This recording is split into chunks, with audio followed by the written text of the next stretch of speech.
Oh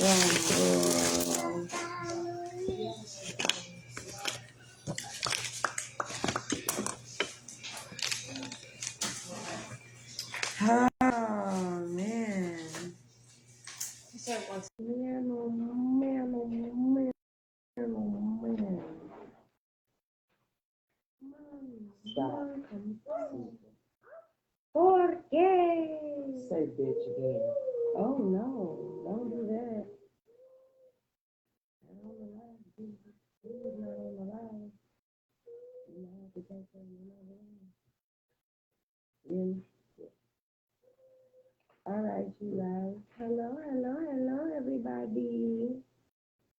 It's your unfriendly two-headed conjure woman. No, actually, it's no longer two. It's three-headed conjure woman now. Oh, yes, it's your unfriendly three-headed conjure woman. And today I sort of want to cover something that is sort of like some words of wisdom with you guys, or at least share some things with you guys. I don't know if many of you have been paying attention to some of the situations and circumstances that may be going on in your environment or with your families or people around you in certain situations and circumstances. And I know at this point, a lot of you will have that need or that want to sort of intervene and impede on their situation. So we're going to cover some of the ABCs of spirituality today. And hopefully this will help some of you. If not, y'all already know, take what's for you and leave what's not, okay? As I will be covering this subject and this topic today, I will be bringing on the Supreme Elders of the Freedom House of the Crossroads for today's session. So before we get into it, I ask that all of my divine spirit as above and so below stand guard and watch over us as we attempt to establish a line of communication for those that actually need to hear the message and receive the blessing and not the lesson of this. I ask that the communication and things be made clear so that there is nothing to be misinterpreted or misconstrued. They haven't been cleaned yet. And I ask that if anybody has any comments, questions, or concerns, that the spirit of pride and hindrance and gullibility do not stand guard over that gateway of communication. So, thank you. So we're going to get into it. A lot of you may or may not have realized how there are a lot of not just cosmic events going on, but there's just shit going on in your family. There's shit going on with people around you that are going through. They've already been going through bad situations in the beginning, but as of recently or as of lately, within the last couple of months to a year, the situations and circumstances that either they have been through or things that you've been privy to see has really just been on the what the fuck factor. Meaning there are some things that you done seen people do and be in situations of that you just can't make this shit up. There's no way you can just make some of this shit up that you're having to experience. And the reason again for all of this is because a while back I had made a live statement about the gates of hell were getting ready to be opened some years ago.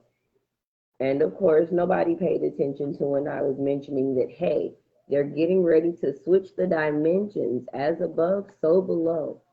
So everybody that is living in this love and light phase right now, which was when the tidal wave of, oh, just heal yourself and kill your ego and kill off this and kill off that. It was actually a lot of what I like to call light hunters and shadow hunters that were actively getting people to activate themselves spiritually. So, in other words, those of us who were born in the shadow aspect of this spiritual divide, we may not have had those kinds of privileges to, be fortunate with certain projects or have certain family ties or have certain financial standing so that we could go to school or that we didn't have to deal with financial burdens where we didn't have to, deal with family drama or fights, or if there was some, we never knew about it. A lot of us were not privy to those situations. Those of us that were born to the shadows, or those of us that were born to the darker side of the crossroad, we tend to have parents that were very abusive or addicts. And they were manipulative emotionally, they were manipulated physically, mentally, spiritually. There were a lot of family traumas and bonds and generational curses and things that were passed down instead of a family who had overcome some of those traumas and or tried to find a way to heal that family trauma bond. Instead, we were born to the people that ultimately said fuck it and decided to discredit and ultimately banish and exile other family members that were actually very vital to a lot of our growth and survival as to who we were becoming in the future and or who we are now. Y'all understand that? Make sense? Okay, cool. So when we are facing these kinds of things, and when I had mentioned that, hey, as above is now going to become below, what that means is all the people that were very much prospering and in places of government, having jobs and things of that nature, or people that were very high up in different positions in society or in their governmental system or even in your family. These are the people that were always running to for money and things of that nature. Well, as above, so below. The head shall now become the tail. Your enemies will now become your footstool. This is when those gates of hell were opened in June a few years ago, maybe 2 years ago. No, I'm 34, so 1 year ago. Haha, I tried. So yes, those gates were opened last year. And ultimately, that is when not only did things flip upside down, but that's also physically in society when they decided to turn on CERN. Now, of course, everybody isn't going to believe in it or listen to it, but for those of us that know what they're doing, what CERN is for, we already know what the situation, the circumstances are. So, with them actually turning all of that on while us as a people are spiritually elevating, all of this is clashing at one time. And again, as I said, a lot of people who are in positions of power and things of that nature, not only will they start to fall away from that position of power, but you will also begin to see a lot of their true faces, a lot of their true actions, their true motives, their true intentions behind being put in those positions of power. And with these people being put in that position of power, ultimately they are put there to draw that ability out of those who are actually light healers and shadow healers. So again, if any of you have any questions about the difference between a light hunter, a shadow hunter, a light worker or healer, and a shadow worker or healer, ask. I also have YouTube videos that talks about the differences as well. Now, advancing further, with those gates of hell being open, this also means that a lot of people in these positions of power that believed that they were doing the right thing, the light thing, by being in that position of power, ultimately, when those gates of hell opened up, they kicked on CERN and shit started looking weird and changing slowly and gradually. This is where, again, like I say, as above becomes so below. So a lot of people who have had a lot of things that were hidden within themselves, sexual abuse, trauma, certain addictive habits, things that you may not have known about before, well, those gates of hell are now open. So all of what was done in the dark now is coming into that light. As above is now becoming out as so below. So all of those energies and entities are now coming out full blown because the dimensions have shifted greatly. Now, with this dimensional shift, the only way for a lot of you to survive this is, again, to acknowledge your healing and acknowledging the fact that you have played a role in creating your own hell. You've been played a role in creating your own void space. You played a role in creating your own trauma. And not only have you played a role in it, the people that you have allowed around you have also played a role in it.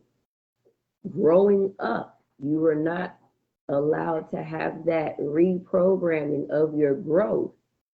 So when you were growing up, if your name was Lisa, by the time you turned 10 years old, Lisa done been raped, Lisa done been molested, Lisa done been abused, Lisa done hit a cigarette by this point, Lisa done found that sweet spot that make her feel good. So Lisa is no longer that 10-year-old child named Lisa. Lisa done been through some life experiences right now, which is why traditionally in the African traditions, you were given a new name whenever you were seen as an elevated person, or you were learning new life lessons. They did not keep you bound and constrained in that name that, or that place or that energy that technically no longer fits you. This is also why you see so many people that may be going through traumas and shit in their lives. They may change their names a lot because they're on different paths and different journeys. That does not mean that they're unstable. That means that they are always in the configuration of transformation and learning and growing within themselves. And the place that they were no longer fits the place that they are going, and something more is needed. So if a new name is needed, that is what is given to them. And this is where becoming very in tune with your spirit is very important, first and foremost. And you also have to recognize that the people that you allow around you are also reflections of your own direct spirit. They are all different aspects of you because you are allowing all of these creative beings in your own place and space. What do I mean by that? For instance, I was doing spiritual work behind the scenes to balance out my life because, number one, my car was down. I didn't have my car anymore. So I was doing the spiritual work to get back the things that I had lost on my spiritual journey. And out of nowhere, someone actually blessed me with a vehicle. No matter if it was a physical person or not, that person is still inhabited by a spirit of kindness and blessings. Therefore, I was still able to thank that spirit for the blessing that I was able to receive, period. That's how you reciprocate that. It doesn't matter, oh, well, this person did that for me. At the end of the day, that was still a spirit that you had divined with that ultimately felt the need to bless you with that. Stop eating so much pride, it's poisonous. Stop eating so much pride, it's poisonous. And if really telling somebody else thank you is beneath you, then you don't deserve the humbleness of a complete blessing anyway. That's why a lot of your blessings only go so far before it's snatched back from you. Hey, Tay, I hope you're doing better, baby. So again, you guys, this is why you see a lot of people going through a hard ass downfall right now. A lot of people that were sort of moving and manipulating, right? And you sitting here thinking, why they getting over? Why they getting over? Technically speaking, as above, so below, and with the gates of hell now being open, this is why you see so many people passing away. This is why you see so many people having issues with the government and the neighborhood and the society that we're living in. Because as above, all of these government officials, all these higher ups, all of these people that were held in these high positions that a lot of us voted for, the gates of hell are now being opened because this is what the Christian community asked for. This is what the Christian community conjured up. They wanted Judgment Day. They wanted Jesus' return. They wanted all of these great manifestations and used a lot of us African spirited, African bred, genetic spirited people as spiritual batteries, as energetic spiritual batteries. So now you have an entire new race of people praying to a deity that technically does not serve them any kind of purpose whatsoever. But every Sunday, Wednesday, Friday, your birthday, my birthday, their birthday, and Jesus' birthday, that really wasn't even his birthday, you guys are constantly giving that energy. And it's a free sacrifice.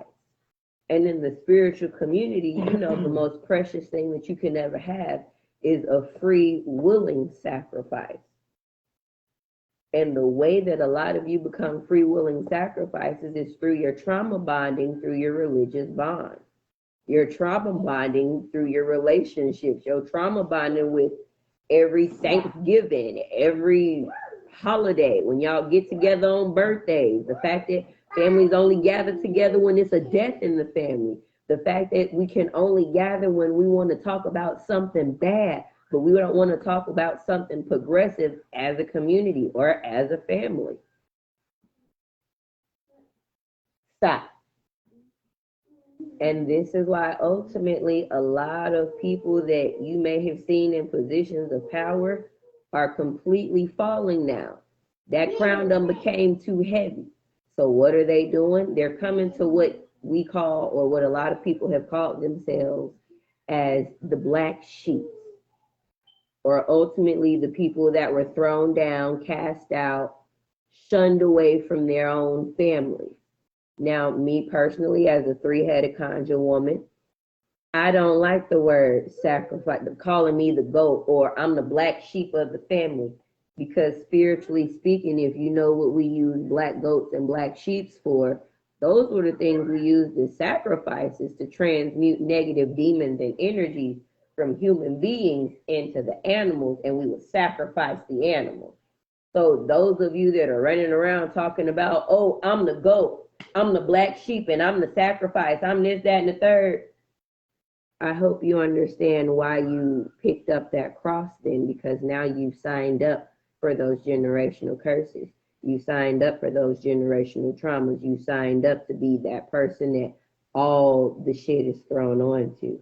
But the way that I teach my godchildren in my house is, we are not sacrificial animals of anybody's negativity. We are not goats. We are not black sheep. If anything, we are a house of black elephants. Because at the end of the day, you can throw anything you want to at me being black, and I'm going to learn to absorb it and transmute it. Because that's what I was taught to do. I was raised by the demons of your negativity. I was raised by the demon of alcoholism, and I called her grandma. I was raised by the demon of sexual abuse and rape, and called all of them uncles and cousins. So all the shit that you think you're throwing at me at these family gatherings do nothing but give me the strength and wisdom to realize that one day I'm going to eat enough of y'all negative bullshit to realize I'm this big ass elephant in the room. And y'all house is made of glass. And the last thing you want to do is piss off the black elephant in the room. Because I ain't going to forget the shit that you said, but I'm definitely going to be wise about making a way out of no way. And all I'm going to say at the end of it is, who going to whoop my ass? I'll wait. Because I'm not doing it from an unjust place. But the punishment must fit the crime. So if all of this got to come down, then I guess it got to come down then, don't it? And that's something that I had to learn being raised in the religious community that I was raised in, watching everyone call themselves sacrificial lambs and this, that, and the third, and not realizing the words that they were speaking, watching them lay hands and do all of the deliverance that was done every Sunday without telling anybody else in the congregation how to equip themselves as real spiritual warriors, because we're dealing with demonic spirits, and all these demonic spirits are going to do is hop from body to body to body while y'all sitting here focusing on one motherfucking person, and you leaving a congregation of people open as black sheep, people who've already been cast out from their own families, and they're looking for a place to call home. So this is ultimately why a lot of you are now having people come to you for that guidance. People that, you know, in a million, never would have thought in a million years would have talked to you about anything, said anything, mentioned anything. What?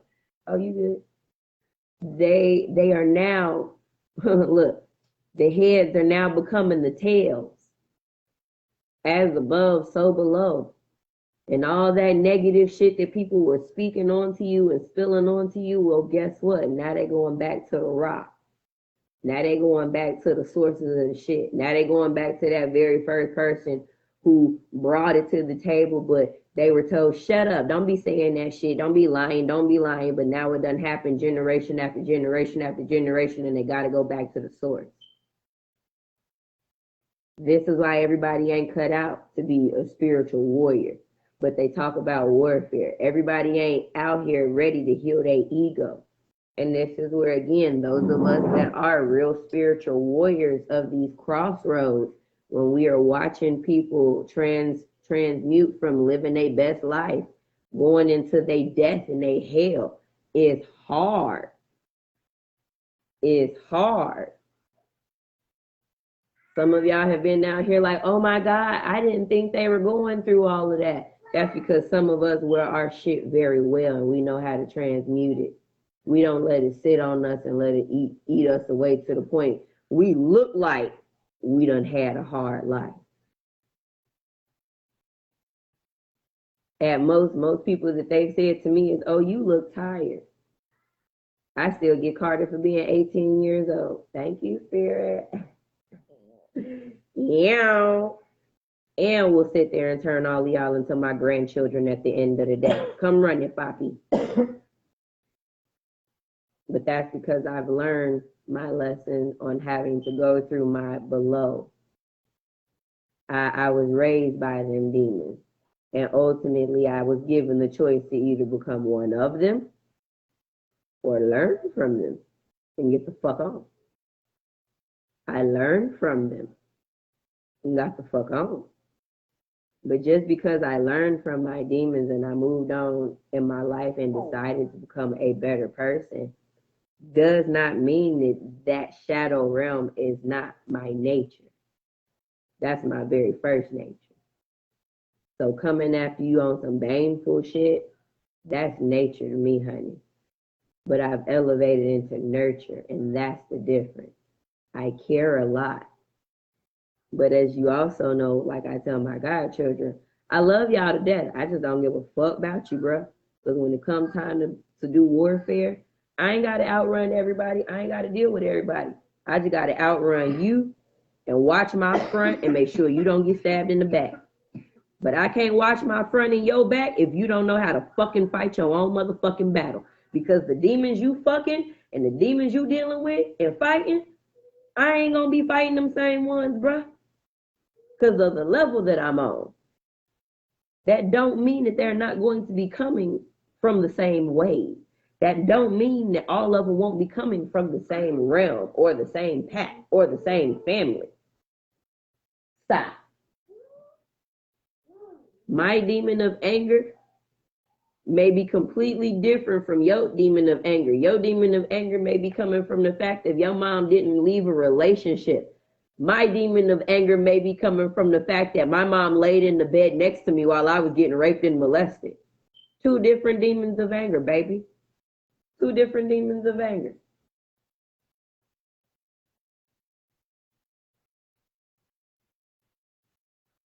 And this is why it's important to acknowledge that growth more right now than ever.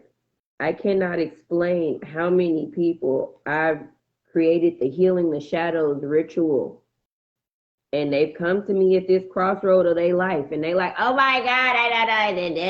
It's so fucked up. It's just this. And I'm telling them, oh, you at that life or death phase in your life, and you are scared to die. You at that life and death crossroad in your life, and you are scared to die. Well, how are you sitting here saying that you're ready to change and you're ready to do better and this, that, and the third, but you're not willing to let any of the old shit die. You're not willing to let any of it go. You're not willing to let your anger go. You're not willing to see what you're really mad about. Are you really mad about the fact that you didn't get that job, or are you mad about the fact that they saw through your bullshit and the fact that you really couldn't perform to that standard? And you didn't technically deserve that job just because you knew some shit. You were not proficient in it. Don't be mad at them. Be mad at you. Because ultimately, you asked for something that you could not handle. And this is where it brings me to today's conversation. Some of you guys have been doing this healing and everything, and when y'all have asked for ways out of no way, oh, I want to be healed of this, I really want to take this healing ritual seriously, I warned you guys that you are not making a deal with me. You are making a deal with your own ancestors and your own spirit. And whatever trauma and shit that they've been through is now in your blood. And you dedicated yourself to healing that. That also means changing your perspective and what you are doing. So if you have asked to be out of a relationship and this person has been taken away from you, when they have achieved their freedom for whatever is going on in their life, on their journey, in their path, does not mean you go open the motherfucking door with a welcome mat like, welcome home, after you done asked to be set free of it. That's completely going backwards.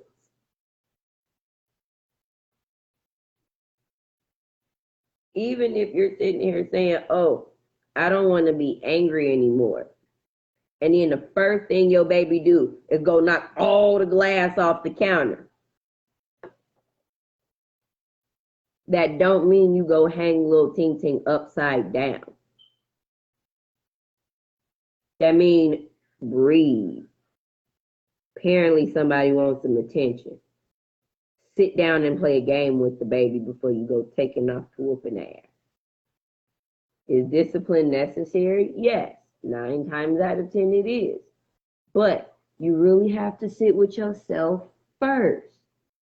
Is what they did really just made you upset, or is it the fact that it was a mess and you weren't paying attention and they made a mess? So don't be mad at the baby. Be mad at you for not paying attention. When you guys are doing the Healing the Shadows ritual, with the gates of hell being open right now, what that means is, instead of going through the highways and byways of all of this ancestral congestion, the gates are open.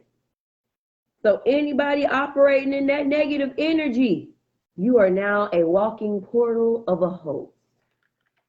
All they need for you to do is jump on that radio energy frequency and be like, Niner 4804996. I am right here, green flare.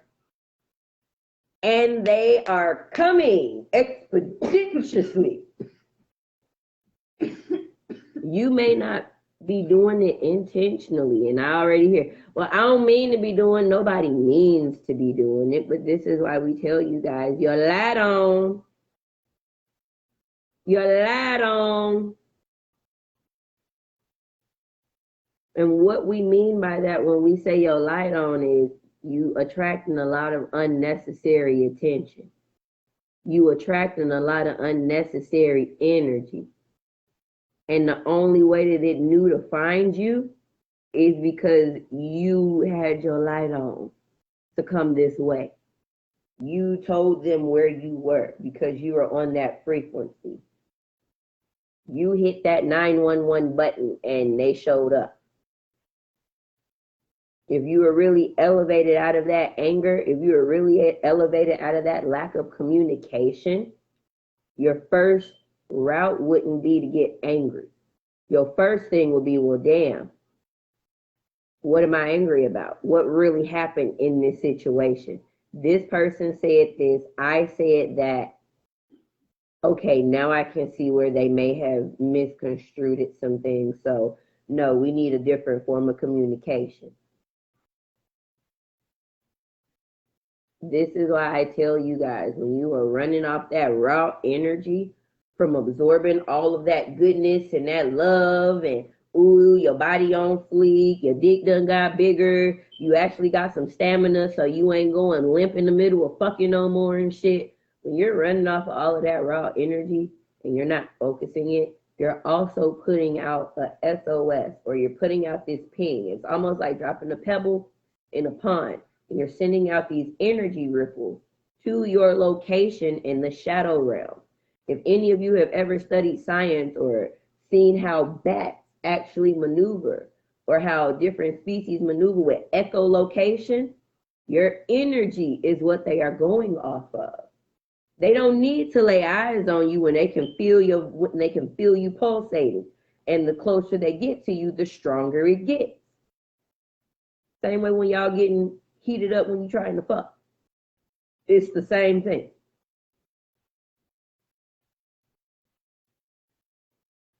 So we're going to cover some ABCs of surviving spiritual warfare. And then after that, I'm going to let y'all talk to some of the actual council elders from the Freedom House of the Crossroads, so they can tell you their own personal elevated stories and journeys from the healing ritual to them entering now their 9 gates of hell. So we're going to cover our ABCs of surviving spiritual warfare first. Y'all ready for this? Okay, I'm sorry, y'all. I had a moment. A, always look to the ancestors. No matter what situation or circumstances that you guys are going through, that is always going to be your very first point of anything. Answers, access, all of that. Even if I am your spiritual mentor and godmother, I can only help you half of the way. I cannot help you the full way. You still need to have that divine alignment and guidance with your ancestors as well. Good boy. B, believe in your work. And that's WERK/WORK. Both kinds of work. Your spiritual work, WERK, and your physical work, WORK. Because either way, faith without work is dead. Just like work without believing that it's going to work, without believing that you're going to get the money, without believing that you're going to be abundant. If you're doing all of this work and you don't believe in it, it's not going to work. C, cover yourself at all times. For those of us that are spiritually elevated to the point of absorbing intuitively, we tend to have to keep our head and third eyes covered. You cannot be around everybody without your head covered. You can't be, and not only with your head covered, but just your spiritual coverings, period. Whether they be in your hair, whether you've turned it into a talisman, whether you've turned it into a tattoo, or for mine personally, I have a personal veve of my own protection. I have a warning as my collar on my body. You have to cover yourself in your protections at all times. Even when you're going to sleep, if you know you astral project and travel, put anointing oil on your body. Anoint your bed. Protect your bed. Put protection around your mattress. Put it in your pillow. Do what is necessary and stop acting like, I don't know what's going on. You fucking around and finding out. That's what's going on, baby.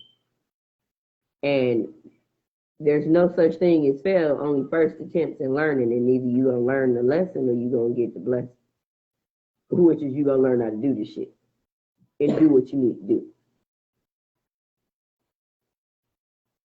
Those are your options.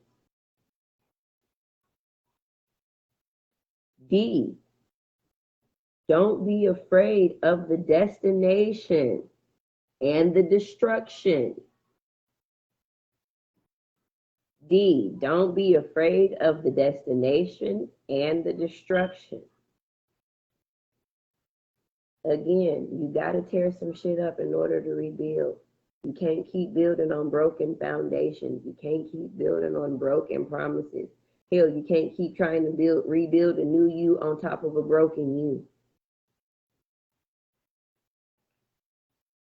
Also, yes, watch for distractions too, baby, because they will throw you off of your journey.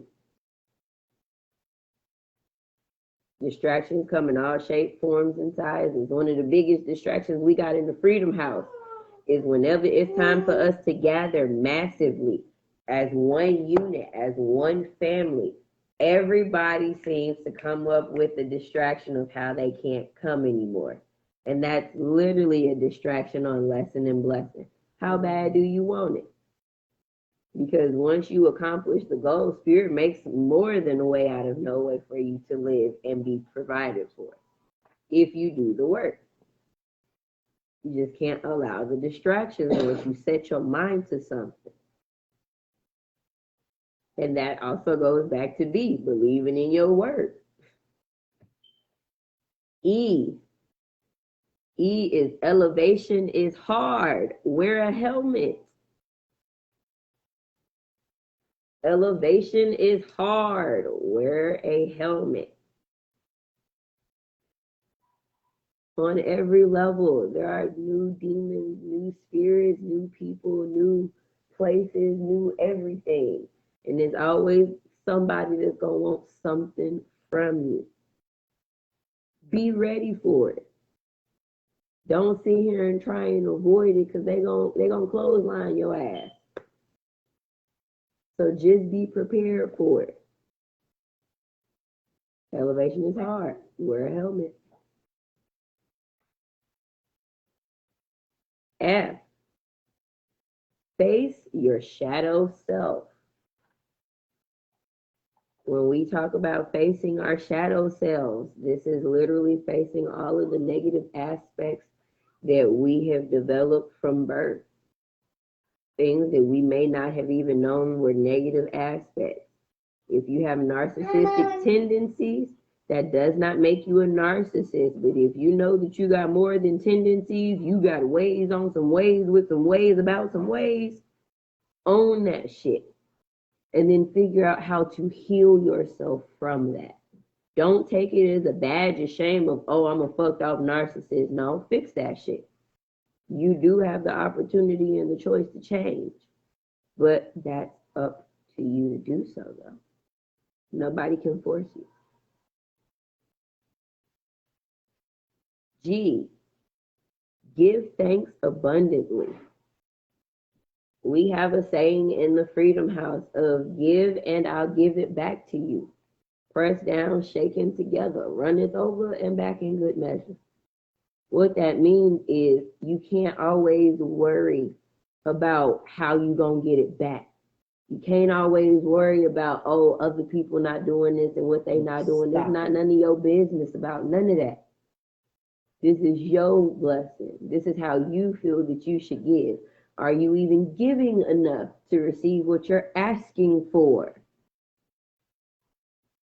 Are you freely giving that sacrifice of yourself to even receive what you're asking for?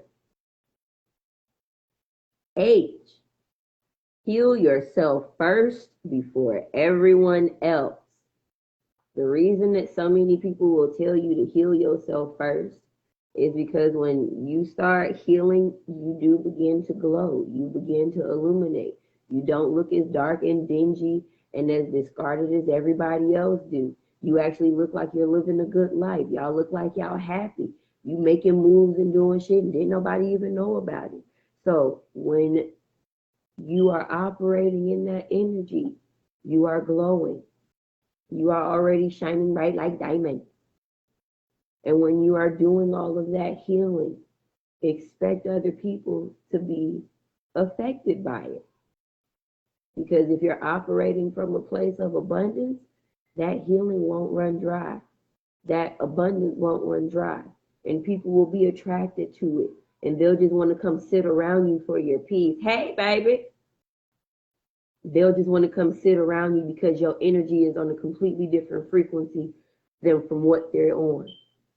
And if you do not heal you first, you are going to heal people from a very empty, and dry well. So H is for heal yourself first before everyone else. I is for intent is 90% of everything you do. Intent is 90% of everything you do.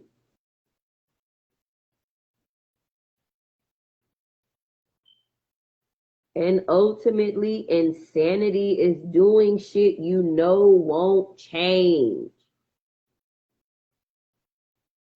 Some of you guys have been in situations and circumstances you already know it wasn't going to be better, and you were warned it wasn't going to be better. Your mama and them told you it wasn't going to be better. You done pulled out cards. We said it wasn't going to be better. You done been through myself, everybody on the council, and we done all told you the same damn thing. Bitch, it ain't going to get no better. And you are still insistent and persistent on getting what you want. That's 90% of your intent. That last 10% is literally that energy showing up and you just opening the door. 5 and 5, boom, done. Because you put all that focused energy on achieving, oh, I want this, I want this, I want this. Not you need it, but this is what you want. And now you get it. And you can't be mad about how you get it if you are not specific about your intent. So again, that is I. J. Journeys are long-term.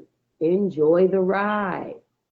Stop thinking that your spiritual journey is a marathon and that when you looking at everybody else and seeing their growth and how they prospering like it's going to speed you up. It's not. They may be on a different frequency, and they downfall may be the fact that they're zooming through everything. So they don't actually have the chance to slow down. While you sitting here looking at them, you missing your own shit. Journeys are long-term rides. They're long-term. So just enjoy the ride as you're going. Learn what you're supposed to learn. Take what's for you and leave what's not. Everything that I say is not for everyone. That's why I don't give a fuck if I don't get readings every fucking month. Everybody don't need to hear what the fuck I need to say every fucking time. It's one thing my grandma used to say. I don't talk to waste my breath. I don't talk to waste my energy. You show the fuck right. Less is more. K. Knowledge is power and soul food. Hey, honey. K. Knowledge is power and soul food. If you are literally on your spiritual journey and you are dealing with your spiritual warfare, again, the very people that you need to depend on goes right back to the letter A. Always look to the ancestors. The knowledge that your ancestors will bring to you when you are literally sitting and you are dealing with your ancestors of your blood and of your DNA and your lineage of time, place, space, and even through the celestial realms. When you are sitting with those energies, they are charging you to the point you will start to begin to realize the human food, you don't eat as much. You would rather read and study versus eating the food. And the only reason you're eating the food is because your avatar still needs to be fed. We're still stuck on this plane in this realm. And this avatar, just like your car, it needs gas. So you're going to have to eat. But for those of us that are very much deeply in tune with our ancestors and that spiritual soul food, move. We tend to eat the food of knowledge.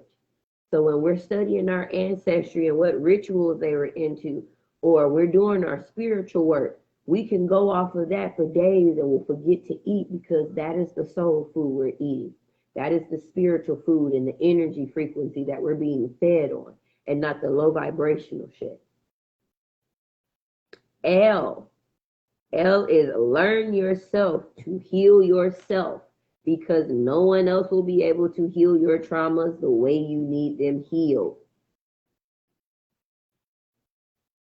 Learn yourself to heal yourself, because no one else will be able to heal your traumas the way you need them healed.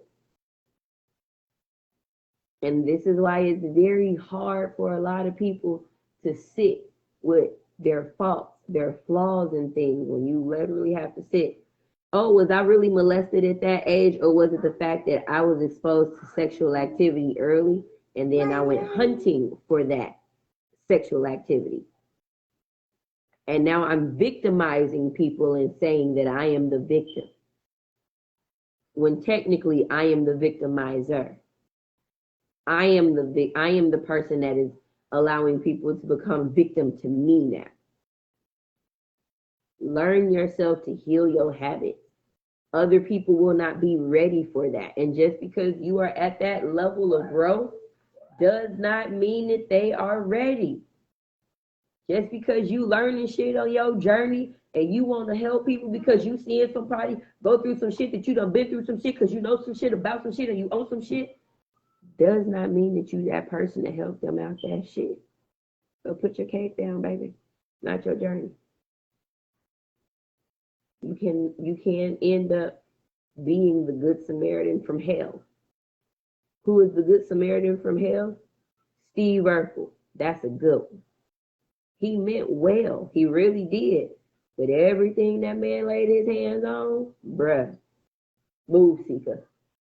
He tore that shit down. He tore it down. That is what a Good Samaritan from hell is.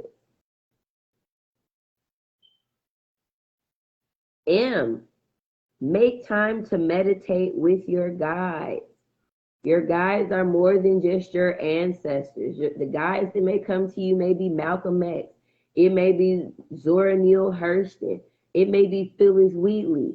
It may be Mother Catherine Seal. It may be Armanata Ross. It may be somebody completely different. It may even be from a different religious background. You may want to take up Buddhism or Jainism, because that will help you with achieving peace on your journey. Learn to sit with your spiritual guides, not just your ancestors as well. So again, M is make time to meditate with your guides. N, never let others take over your journey.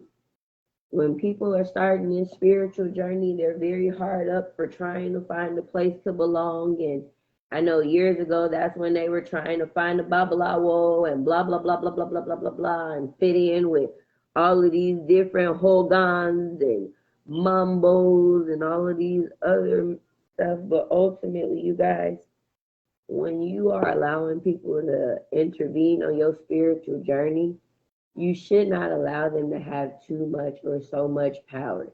Even with my godchildren in my house, I can only lead y'all so far before I'm like,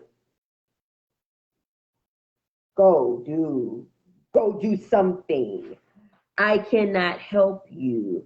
That is not my journey to explore with you on that Pacific journey or conquest.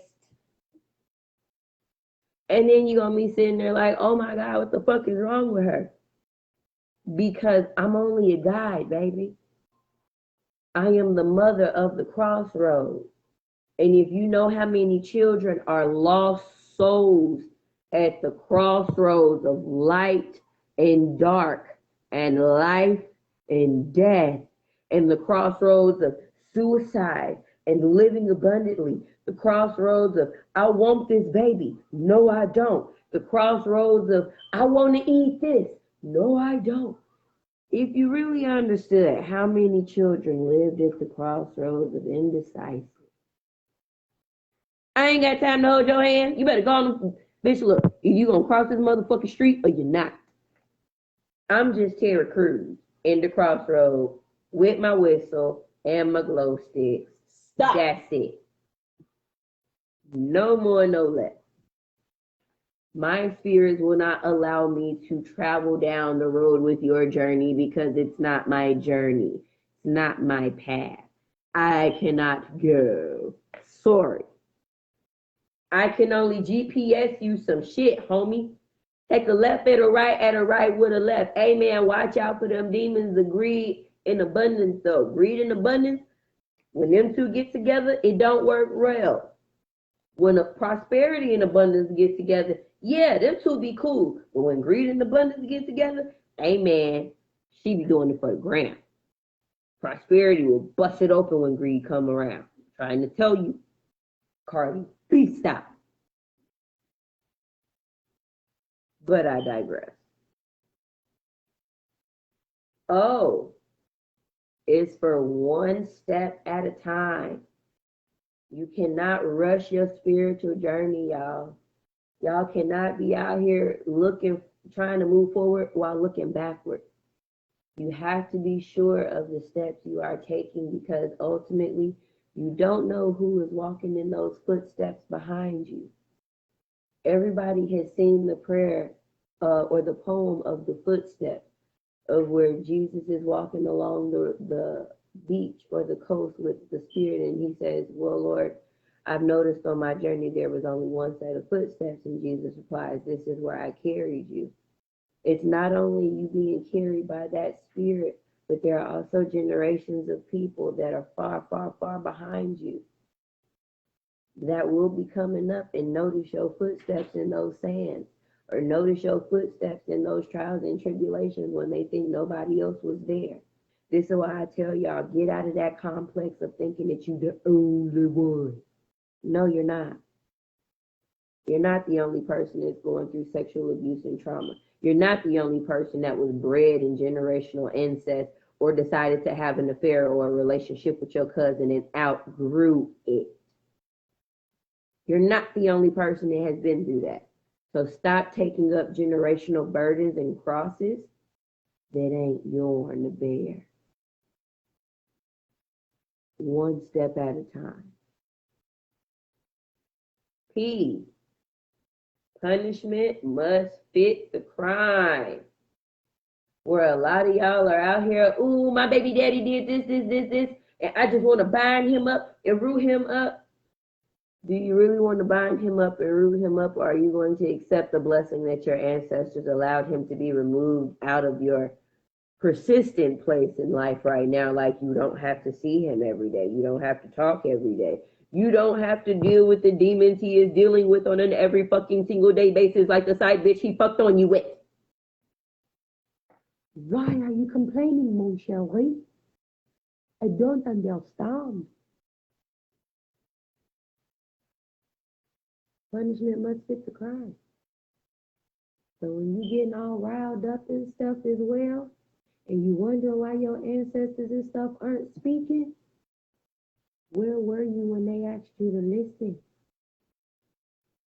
What were you doing when they asked you to chill out and listen so they could talk? Were you still running and they trying to catch your attention? And they just like, what? Hey, wait a minute. Oh my God. Wait, don't you? Well, fuck it. They don't hit the wall now. It could have been prevented. So you have to remember when y'all doing spiritual warfare, Punishment gotta fit the crime. Don't be sitting here talking about, ooh, I'm finna hex all the kids in my baby classroom when your kid is the class bully. That means you need to sit with your baby and check your inner child that you've manifested in physical form. Because your inner child has now not only manifested in physical form, but the demons that you were going through and harboring, you've manifested them in physical form now, and you call that form son. You call that form daughter. Go deal with your shit, boo-boo. Q. Quitting isn't an option anymore. If you have been brought to this path of divine alignment, it wasn't by mistake. It wasn't, oh, I was just fucking around and doing some shit and seeing some shit, and I was a drug addict and been raped, and I survived being shot by a bullet in the face, and I did this, that, and the two, and was drug trafficking back to Mexico, and then I came back to America, and I sat there and was like conjured up by these voodoo people up in the Bronx and shit, and I survived it all. That is not a mistake. You need to really sit and listen. Because at this point, they have allowed you to elevate into a spiritual position. And when you keep thinking, oh, I'm going to stop doing my spiritual work because it's becoming overwhelming, you are too deep into this shit to separate your spirit from your physical, because they are both one and the same. You are a spiritual being having a physical experience. So you cannot separate it. You have to learn the processing. And unfortunately, what that means is slow down. Acknowledge the fact that you're going through it. R. Reality changes when you change. Your reality changes when you change.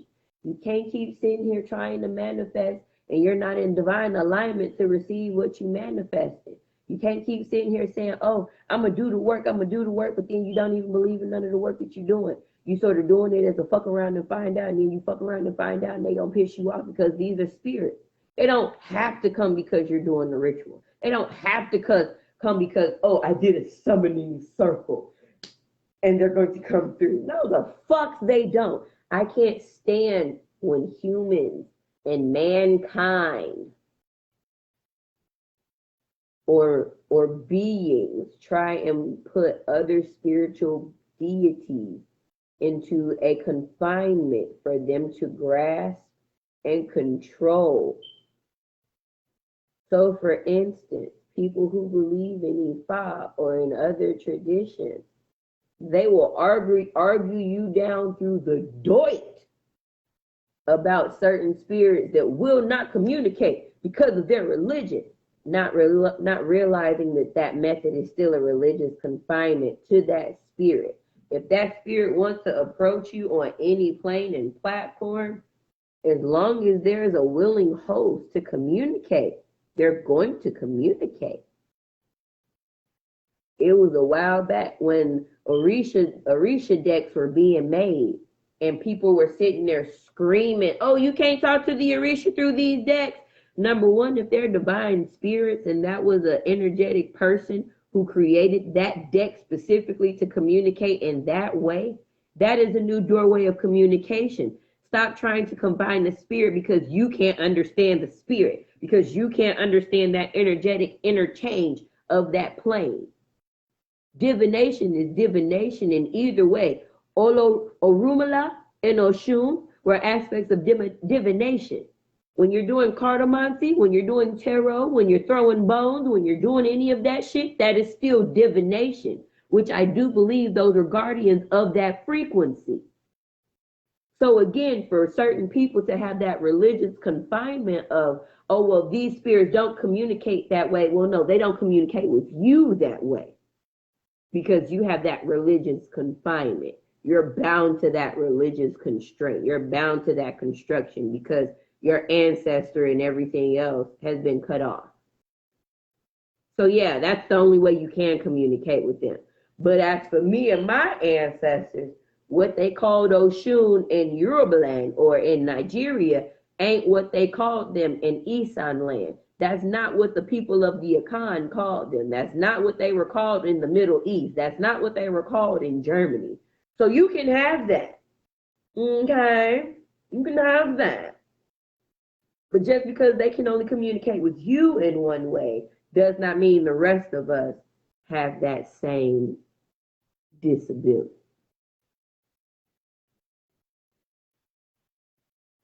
And when you begin to change your outlook on your reality and your actions, that is ultimately when everything else around you changes. It takes 21 days to program a habit.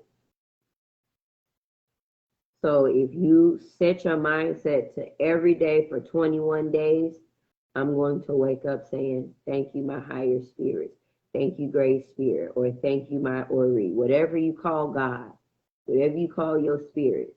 If you program in your head that you are going to wake up every day for 21 days saying thank you, it'll become a natural habit to wake up just naturally, abundantly thankful. It'll become a natural habit, and you will start giving that thanks from an abundant well that obviously is not going to ever run dry now because you programmed it never to run dry, of being thankful, of being grateful, of being humble, of allowing the Spirit to put you back in your place in space. Does that make sense? Y'all, you get that? Y'all get that? Cool. S. Stop, look, and listen. S is for stop, look, and listen in surviving spiritual warfare. Meaning, stop what you're doing. Stop running off the raw energy. Whenever you are learning something, you know, a lot of y'all are like sponges. That don't mean absorb the shit and be like, ah!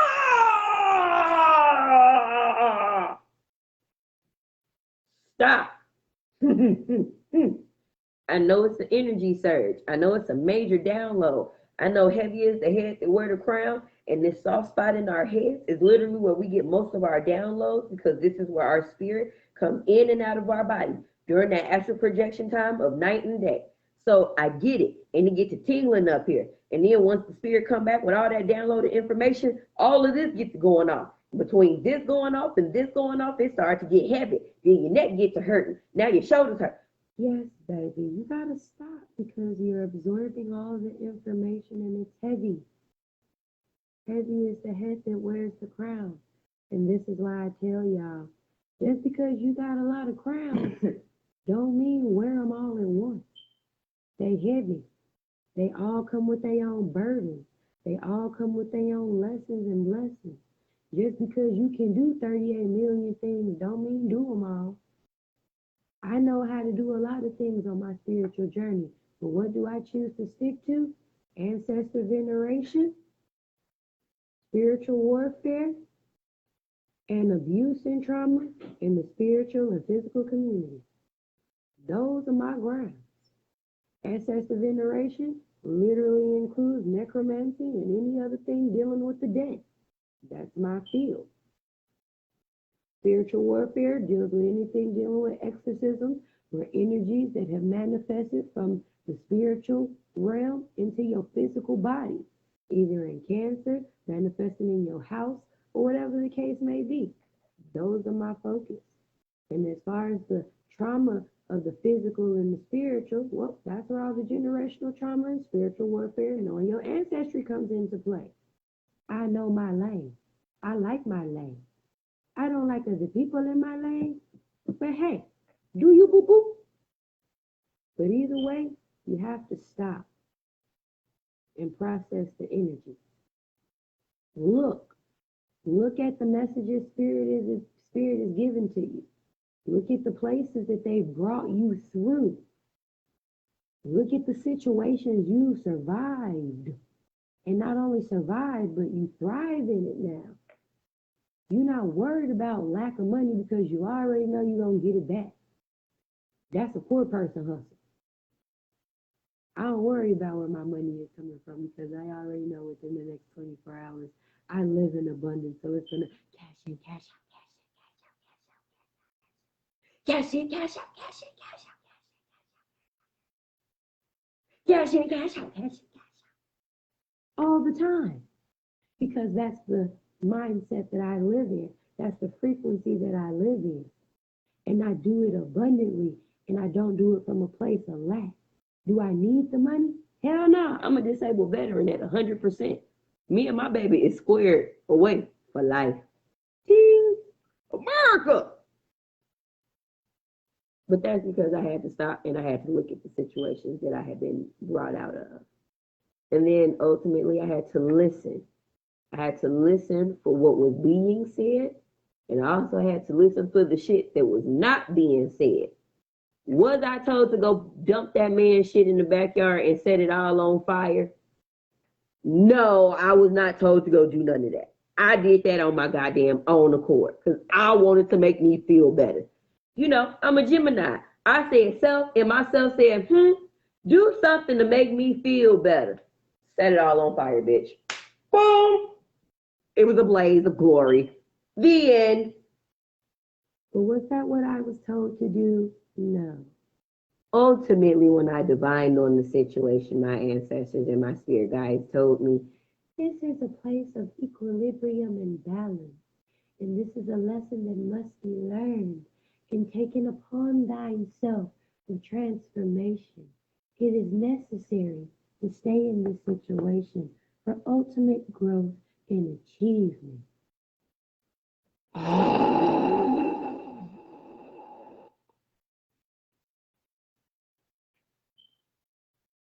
Is that the shit I was trying to listen to? Hell no. I was trying to return some shit to sender. I was trying to send a nigga back to his mama. Fuck you mean? But again, this is because you have to play, certain people have roles to play in everybody else's story. You have roles to play and agendas to play. And it's also part of a bigger picture. Everything ain't about you. Other people have things that they need. And sometimes you may be that person that gives them that support that nobody else is giving to them unconditionally. Because you don't expect nothing back. Because you've established yourself to a place and space where you're not looking for nobody to give you the shit. So you can give that away. You don't even notice that it's gone. You notice that it's gone, but you're not tripping over it. You know when somebody's taking advantage over you, but you know at the same time, all you got to do is change the lock. It's not hard. It's a choice. So ultimately, stop, look, and listen to what your spirit guides are telling you before you just going off of a raw rampage of your own energy. We almost done, y'all. We only got a few more letters left. T. They will come when you are ready. T is they will come when you are ready. And that is not only talking about your spirit guides, that's also talking about companions, lovers, twin flames. And the one thing I need all of y'all to think about and remember right now, and I keep saying this and keep saying this, and I can't harp on this no harder. A lot of you guys are not in relationships. Number one, you are in situationships. Number two, you're not in the situationship with a twin flame or a soulmate.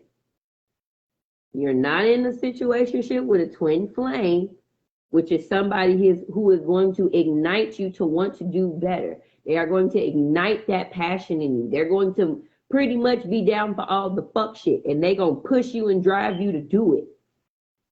But on the downside of that, they not going to want to deal with none of the fuckery either. They're going to blame all that fuckery on you. They're going to flame you up to do it.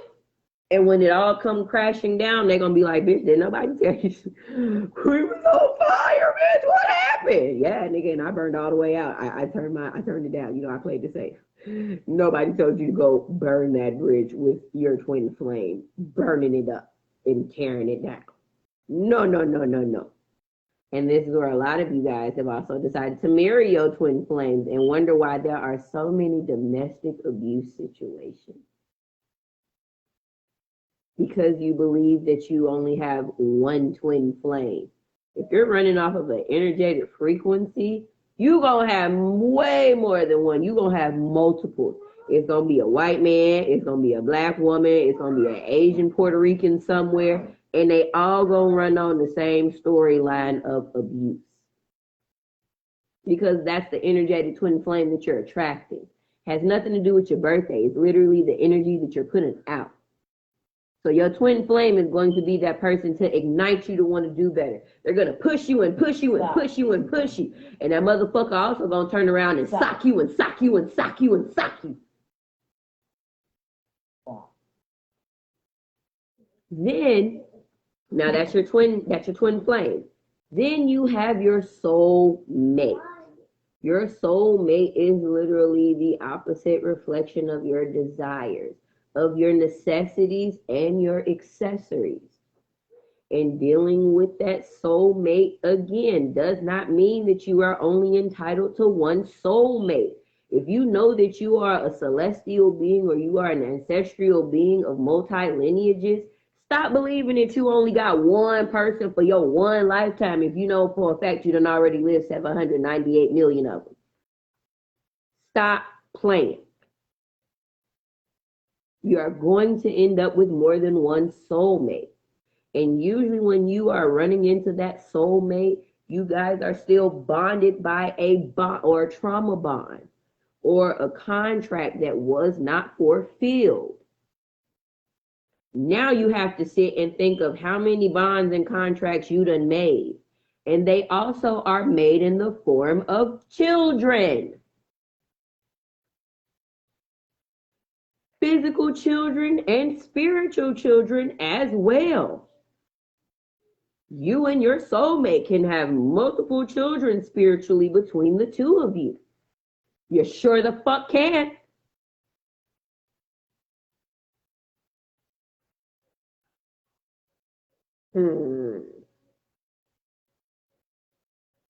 So when you guys are differentiating between your twin flame and your soulmate, again, these are the people that are that direct reflection of your as above and your so below. So that means if you know that you out here being a hoe, but you done changed your ways or quote unquote reformed yourself, expect your soulmate to be doing the exact same shit. So don't be surprised. When you see this nigga come home with babies, don't be surprised when you hit him with a pregnancy test and you pregnant. We all know it ain't his. Checkmate, bitch.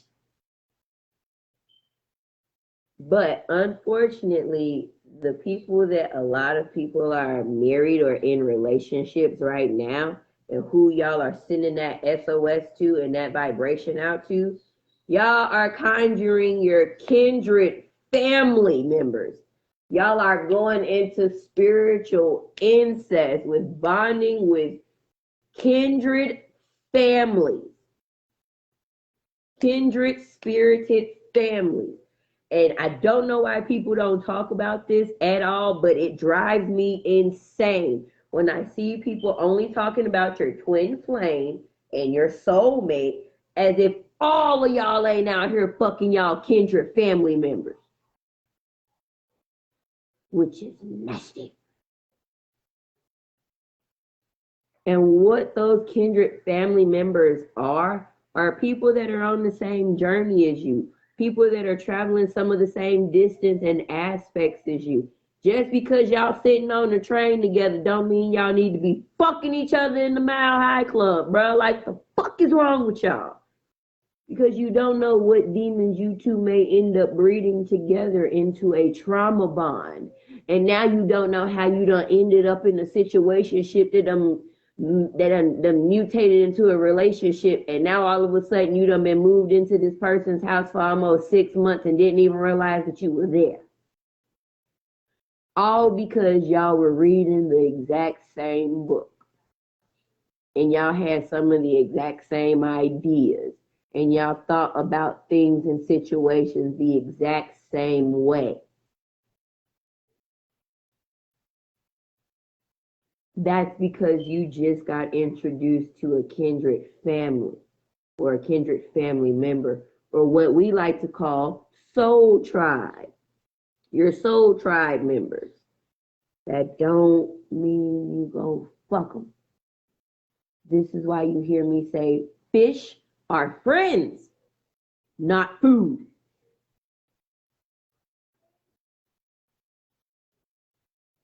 So again, they will come when you are ready. You unleash things that no longer serve you. You is unleash things that no longer serve you. Stop hanging on to situations and circumstances thinking that you can keep slapping a Band-Aid over it when, baby, at this point, there is no Band-Aid big enough.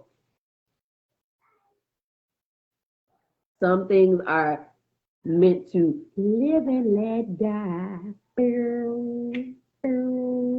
Live and let it die. Because you've outgrown it. There are relationships that you've outgrown. There are people that you've outgrown. Even your parents, you have outgrown certain aspects and scare tactics or even tactics of manipulation. And stop thinking that when you've outgrown them that you're quitting. Baby, you just grew up. You not tink tink no more. You 38 years old being afraid of what your mama gonna say instead of realizing she a woman just like you. She fuck just like you. She bleed and piss just like you. She get angry about stupid shit just like you. And she's going to be held accountable just like you. No different. And at no point in time is she going to continue to run and save your ass when you grown to save your own. So you have to realize that. Go sit down. Unleash things that no longer serve you. Unleash habits that no longer serve you. If you feel the only reason that you keep a black book is because you stay with the hoes, no, you keep a black book with hoes because you lonely as hell. Each one of those women represent an aspect of something that you're broken from and you're just not ready to heal from yet. And it's going to pain you to literally go back through each one of those failed relationships in order for you to heal from those relationships. That's the truth of the matter.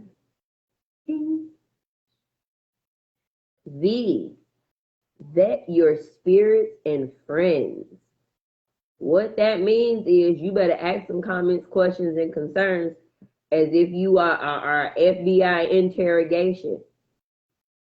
Somebody be like, damn, you investigating me and we on the motherfucking date. I am investigating you. I need to see if you up to par. I need to see if you are up for the challenge. I come this way, this way, this way. I got a rude ass mouth. I got several personalities. I am a three-headed conjure woman. Plus, I'm not afraid to use a bat. I was in the military. I had PTSD. And I got about 83 grandchildren all over the world. So with that being said, is you down to ride or not?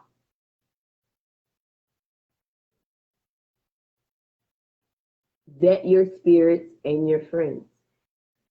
Make sure the people that you are allowing around your energy are even worth the energy.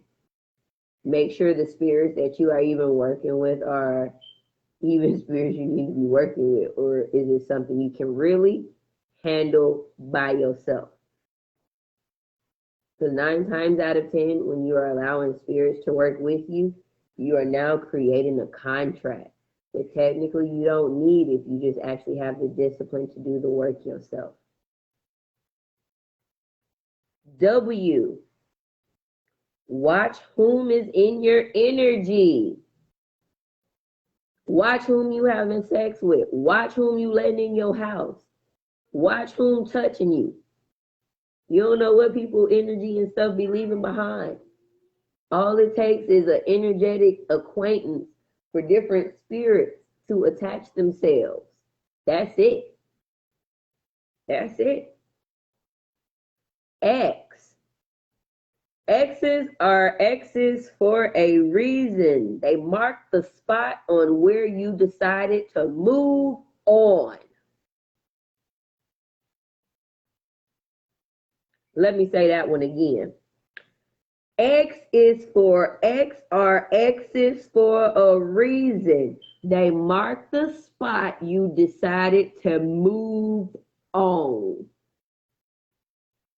And somebody right now just said, well, them ain't my exes because we still be fucking around and doing everything. Shut up and mind your goddamn business, bitch. Keep your shit to yourself.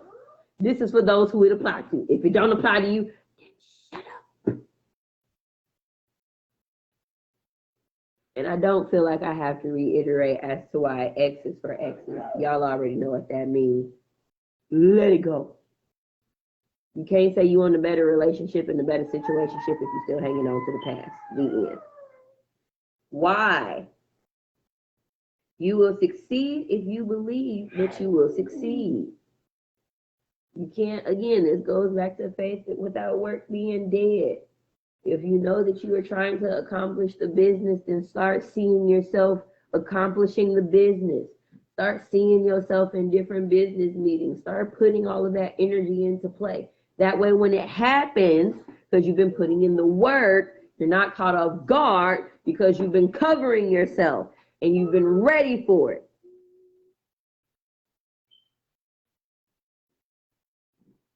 Z. Our last letter of the alphabet, Z. Zealous people are everywhere, so remain protected. When you are growing and elevating, you got to remember when you healing, you shining, you bright. You're radiating that love, that light, because you're healing yourself. And of course, you're going to attract everyone's attention by doing so. Beware of the people that are coming to steal your shine. Beware of the people that are coming to steal your crown. Beware of the people that are coming to steal your glory. This is why spiritual warfare is very important. So, with that being said, that is the ABCs of surviving spiritual warfare. I'm going to go ahead and give this the last couple of minutes on over to the council members so they can tell you about themselves if they would like to join. Let's see here. Go. You would have been with. Oh, she said she was in your class. I'm going to send out some invites and let's see who we can get on here. Auntie Toya, answer the phone.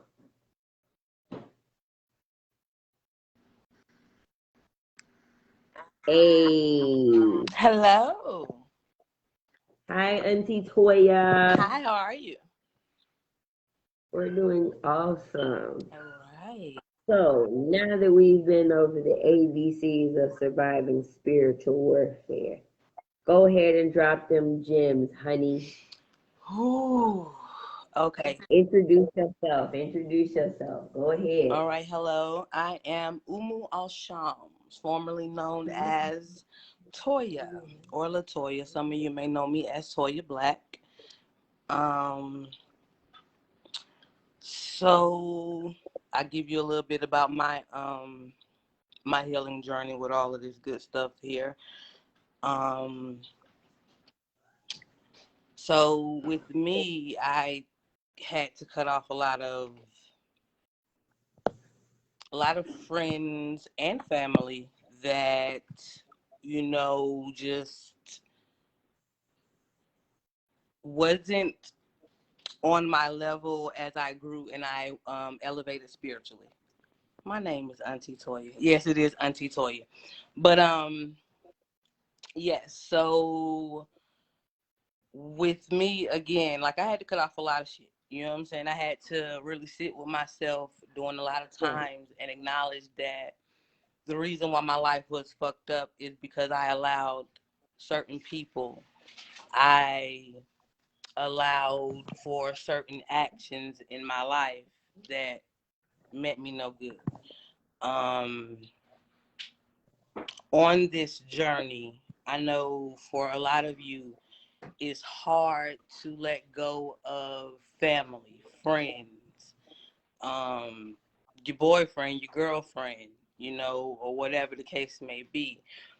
But it's more than necessary. It's more than necessary. If you're hollering, you want better for yourself. If you want, first of all, before you even want someone to love you and another person to care for you and all that good shit there, I'm going to need for you to learn to do it for yourself. Because if you can't love yourself, no one else is going to either. They're going to run your ass through the dirt. They're going to run your ass through the mud. And you're allowing it.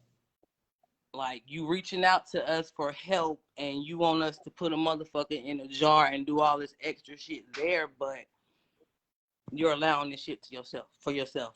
There's nothing that I can do for you. There's nothing that I can do with you. You know what I'm saying? You have to acknowledge that, listen, your world, you are the god, the goddess of your world. And whatever is happening to you is happening to you because you allow it. If that nigga sitting up there fucking around on you, that's because you allowing him to. You sitting right there in that place in space, you're going to continue to take him back. And guess what he going to continue to do? So, again, you know what I'm saying? Like, y'all have to acknowledge that 9 times out of 10, you guys are the causes of the destruction that's going on in your life. And I had to learn that for myself. You know what I'm saying? I had to learn that, bitch, you keep letting this nigga back. Ain't nobody doing that shit but you. What you want? What you gonna do? You know what I'm saying? Like, my ancestors was like, okay, we gonna keep knocking this nigga out your life, but you keep letting him back in. So guess what they let me do? They let me go through all of them ass whoopings, all of them hurt nights, crying, snot coming out my nose, why you don't love me, all that extra stupid ass bullshit. Yeah, they let me go through all of that. But either, again, like she said, you're going to either learn the lesson or you're going to catch that blessing. And as soon as that nigga got the hell up out my place in my space, I elevated within less than 2 years, actually. So, again, y'all need to take the healing journey serious, especially if you are in the healing journey. You know what I'm saying? And we can definitely tell if you're taking it serious. Like I say, I am an example of taking it serious. I've been in here over just a little of a year, and I've completed the healing journey. That's because I was able to sit with myself, sit in my shit, acknowledge that I was the reason behind all my shit. Then I got rid of all that shit.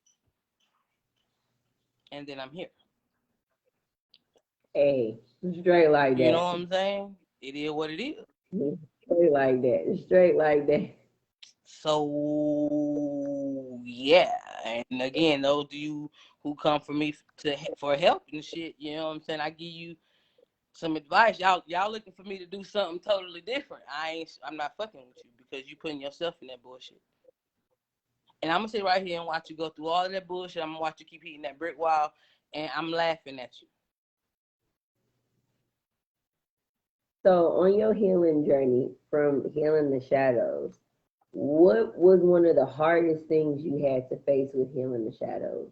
Ooh, the hardest thing to face? The fact that I was fucking up. The fact that I would blame everybody for my mistakes and you're the reason I'm doing this and you're the reason I'm doing that. But then when I had to sit right there with myself, I had to, bitch, I'm the reason I'm doing all of that. I'm the one that got a backbiting tongue. I'm the one that sit up here and talk about motherfuckers and behind their back.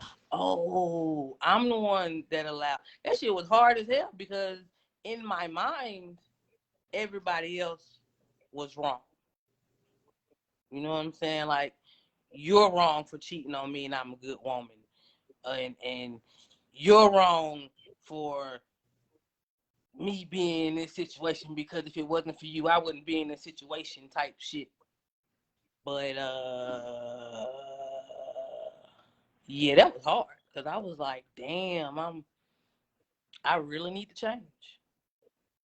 Like, I really need to change some shit. Like, I really need to change the people who I'm hanging with. I really need to change my ways of thinking. I really think fucked up. Like, I really think like that. Like, the hardest part was acknowledging the fucked up self. That part. But the best part about it was the fact that I could change it. you weren't stuck. You didn't allow yourself to be stuck in that mindset of, oh well, it's done now. Fuck it. You know what I'm saying? Here's my boy. No, you was like, no, we gonna change this shit. This here is some shit I don't have to see through my voice. Yeah, I can fix it. I'm not seeing no more of this shit. So, and that's what it was. So, you know what I'm saying? Like, it took a lot of discipline though. A lot of discipline. If you don't have discipline, then you're gonna continue to be in those bad habits, those fucked up habits, and you ain't gonna change shit. So discipline is definitely a friend. So, all right, thank you, Auntie Toya. Problem, love you. Love you too. So now we are going to have our next council member come on the live. Crystal! Answer phone, Crystal. Hey, everybody. Crystal, hello, and welcome. Hey. So, can you go ahead and give us your spill and your intro, your healing journey and stuff? I am Crystal. I am the mother of Labor, but most people just call me Crystal. I'm over the House of Self-Control here in Montgomery, Alabama. Hey, love.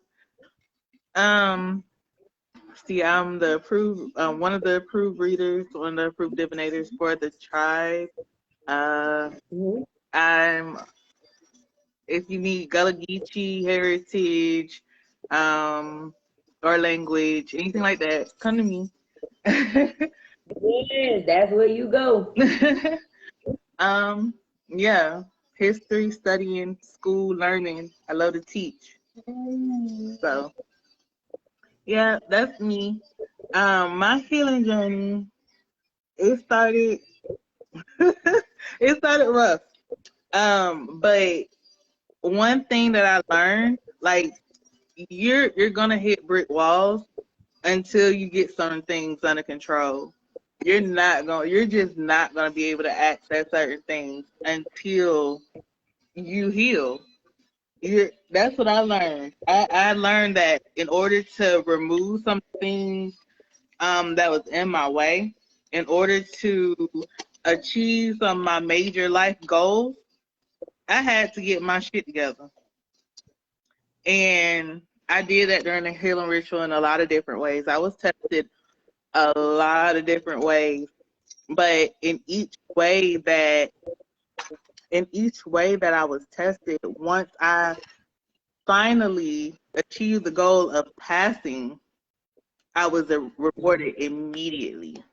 And I'm talking about creating life, creating jobs that didn't even exist in this state until I got here. It was made just for me, to the point where that cascaded to where I can do everything I wanted to do, including have a family. Not just fall in love, not just have somebody to boo up with, but somebody who is going to give me a family, something that I have been wanting forever. I've always wanted children, but I couldn't have my baby. I could not have my baby until I got to that point. I had to get to that crossroad and make a decision on which one I was going to do. Was I going to walk with this demon of anger and have it kick my ass all over the place? Or was I going to say, oh, no, we about to get this under control. We about to get some understanding here. Yeah. I mean, I don't want to, like Mama said earlier, we not talking about kill off. Sometimes you need them things. Sometimes I'm gonna need that demon right there. I am. But I need to know how to control it and make sure it don't control me to the point where I'm messing up. And I had to learn that. And then once I passed that test, I got to my next crossroad of becoming a mother, of finally being able to conceive and hold a child and all that stuff, and finally be able to birth life in the way that I wanted to for so long. Yes. Hey, Bella. Hey, Bella. But yeah, I had to work. Like, it was not easy. And it was a lot of stuff that I had to face. One of the most difficult things was, like I said, addressing those demons. And then once I started being able to overcome them and see what they were for what they were, that's when all the rest of them start popping out. And you don't just see them in yourself, you see them in everybody. They just be like, hey, I heard you was looking for us. Here we go. Boy. And I'm saying, like, they come. And you don't just see them in yourself. You see them in everyone where you be like, you too? Dang. I was hoping that you wasn't broken and tainted, but I see that all in you. I smell it on you. And you have to know how to deal with that kind of stuff. You can't let it get overpowering. Because sometimes you just feel so sorry. And you like mama say you want to put on that cape. Oh, I just beat you. I beat you for me, so I know I can do it for you. Baby, no. They going to have to fight like you had to fight. Boy. Because again, your fight ain't my fight. It's not. You don't have the same hands I do. We ain't go through the same experiences. We ain't have the same reasons to want to fight. You might just be half-assing it because you used to people coming to save you. So if that's the case, I'm not going to be that person. I'm sorry. I had to do it by myself. Even with mama, even with the tribe, I had to come and make those decisions and face those things by myself. I can cry with them. I can tell them about what happened. I can go to them and I can say some off the wall stuff like, "Oh, I want to get this book," and they're gonna be like, "Man, nah. I know I'm not about to do nothing because I know what I'm supposed to be doing, but I want to, and I can talk to them about it. Yeah. But they can't stop me if I decide to actually go off the deep end." We sure can't. We just gonna be like, ooh, fuck around and find out ministry. Y'all got that? And I done had my moments where I was like, "Yep, we gonna do that." And when shit get fucked up, I can't do nothing but sit and look at myself like, "Yep, you the dumbass." you the dumbass because you knew better. My spirits be behind me talking about, Now you think we gonna help you, huh? And it gets like my ancestors would be with the well, like damn, that's all you got to say. Well, right. Well, that's it. That's all you gonna get. Well, you better figure it out. You better get back to where we told you to be because we ain't take go over that now. Exactly. So for you, the question that I have is, what part of the healing shadow ritual did you begin to see? Did you elevate from seeing stuff go from taking time to manifest to where it just started coming? Oh, when I passed my first test, my first major test, and that's when the test started coming back to back. So it was like everything was back to back because I had just wrote, I don't remember what stuff it was, but I had just wrote about accountability and really forgiving. And I had wrote about my ex-husband saying that, even though he had pushed me off the edge and all this kind of stuff that we went through, and I had to heal myself from that, I do forgive him. He's not going to trigger me anymore. The next day, and I don't talk to this man at all. I didn't probably talk to this man in 2 years. So the next day after I wrote that and signed my name at the bottom, here he go, texting me, saying stuff that usually trigger me, make me go off on him, cuss him out, do all types of stuff. I said, no, I'm not going to do that. Yeah. I'm not. I'm going to let you X yourself out. So, okay, you want to help. You say you owe me and you feel so sorry about everything you did to me and all this stuff, and you want to help me. So you want to start making this up. You want to pay one of my bills. That's how he thought he got me. He want to pay one of my bills. Okay, I got the water bill due in a second. I just waited till the second to come. I ain't hear from him no more. Still ain't heard from him since. And after I passed that test, I ain't let my anger, I ain't let my hurt, I ain't let him trigger me. After that, Period. it was left to right. That's when I got my job, making more than okay. That's when I was able to find Yes, my honey. relationship. I was able to Yes. build. I was able to get messages about my businesses that have been Yes. thriving. All these things happened like that, clockwork. So, yep. So, so this is why we be trying to tell y'all, hey man, when y'all doing this healing ritual, yeah, it's gonna be hard. It's gonna be ugly. But you can't keep looking at everybody else's journey because they may not be fighting the same spirits and demons you fighting. How they fight may not be how you fight. Some of them was actually taught to throw hands. Some of y'all like to go run and hide and wait for somebody else's hands to come and be thrown. Do that. Can't do that. I ain't. Can't do that. So thank you, All right. Mother Crystal.